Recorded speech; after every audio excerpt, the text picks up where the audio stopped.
Welcome to my channel. अस्सलामुअलैकुम। हमारा आज का बेबी गर्ल्स नेम है फ़िज़ा। फ़िज़ा की इंग्लिश में स्पेल्स हैं FIZA फ़िज़ा। इस नेम का मज़हब है इस्लाम और इस नेम का जिन्स है लड़की। ये एक इस्लामिक नेम है और लड़कियों के लिए रखा जाता है ये नाम। मायने है इसके तरक्की बढ़ाने वाली। इस नेम के हरूफ की बात करें तो उर्दू में 3 हरूफ के साथ एक लफ्ज़ बनता है और इंग्लिश में इसके 4 वर्ड 1 लेटर फ़िज़ा।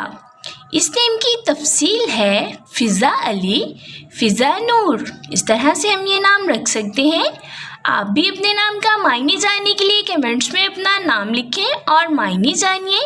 एंड अपने नाम की स्पेशल वीडियो बनवाने के लिए भी आप मेरे कमेंट बॉक्स में अपना नाम कमेंट कर सकते हैं। And please subscribe my channel, like, comment and share. Okay dears, फिर मिलेंगे न्यू नेम न्यू वीडियो के साथ। अपना ख्याल रखिएगा और सब्सक्राइब करना बिल्कुल ना भूलिएगा। अल्लाह हाफिज़।